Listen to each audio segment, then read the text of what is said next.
कहते हैं political power the strong then the god power, of every problem solve by the political party in the democracy. इस लोकतंत्र में सभी समस्याओं का समाधान राजनीतिक दल से संभव है। जिन जिन लोगों ने दल बनाया उनका आज महल है। हमारे लोगों ने दल नहीं बनाया था, इस देश को आज़ाद कराया था और आज संविधान बना।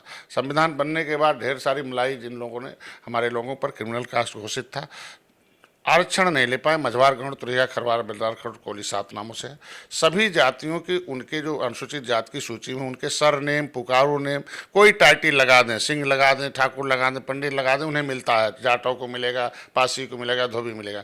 लेकिन हम केवट मल्ला बिंद लगा देते हैं तो हमें जो है मझवार का सर्टिफिकेट नहीं देते हैं। उनके अधिकारी चूँकि 70% कर्मचारी इन लोगों ने हाथी साइकिल ने भर कर रखा है। जब भी हम करते हैं तो उसमें शासनादेश जारी कराना था कि उत्तराखंड में जो शासनादेश है मझवार जाति जातियों का, शिल्पकार जाति जातियों का समूह, उस तरीके उत्तर प्रदेश में मझवार जाति जातियों का समूह है और उन जातियों के जितनी पुकारू नाम है उन्हें मिलना चाहिए। और मझवार अनुसूचित जाति की सूची में सूचीबद्ध है, उस पर भी हाई कोर्ट ने स्टे रखा है, गलत है। तो उसकी पर लगता है कि जल्दी से उसे मझवार के जितने भी जाति पुकारू नाम है उन्हें अनुसूचित जाति का प्रमाण पत्र जारी हो। हमारा तालघाट नदी बसपा ने 2008 में छीन रखा था। ये रोजी रोटी का सवाल है ना। हमारे लोग नदियों के किनारे रहते हैं, बेचारे गरीब हैं, गंवार हैं बेचारे। तो ये आज के दिन में ये अधिकारी कर्मचारी जो है उन्हें छीन रखे थे, तो उस पर चर्चा हुई कि वो कानून काला जो रोजी छीनने का था वापस हो जाए और फिर से जैसे पहले थे आसामी दर था बरतीन उनको मिल जाए। तीसरा, हमारे मुकदमे जो है आखिर हम लोग आखिर भारतीय जनता पार्टी के साथ हैं और हमारे ही राजनीतिक जो प्रचारक हैं उन पर मुकदमे पिछली सरकारों ने लगा रखा है। जो रेल आंदोलन हुआ था तो हम 302 का फर्जी मुकदमे में हम लोग फंसा रखा राजनीतिक। तो ऐसे सारे मुकदमे हमने बात किया कि भाई हमारे प्रचारक फंसे रहेंगे तो कैसे प्रचार होगा, कैसे हम आपको जिताएंगे। और सीटों पर चर्चा हुई कि भाई हमारे लोग सम्मानजनक सीटें पाएंगे तो मनोबल से जल्दी से आपके होगा। तो सारे मुद्दों पर चर्चा हुई, अच्छे सार्थक रहे।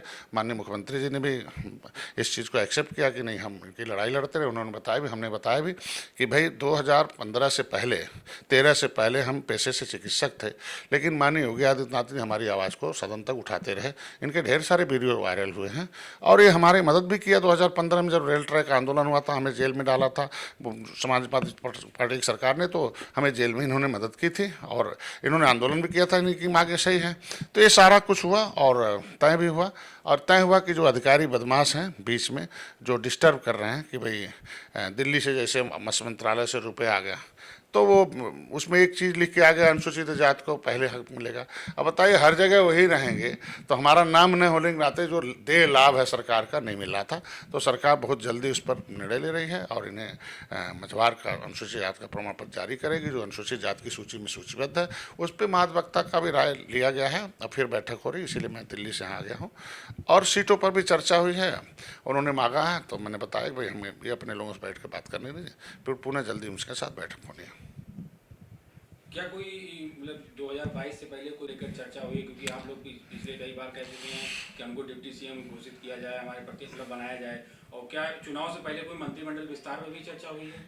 देखिए अब ये तो मैंने कभी उप मुख्यमंत्री की बात नहीं मांगी, ये सलाह था हमारा कि हमारे लोगों का सलाह था। दूसरा, मंत्रिमंडल और जो भी है मैंने उनसे कहा कि भाई हमारे लोग असंतुष्ट इससे हैं कि जो वादा हुआ था उस पर पूरा नहीं हुआ।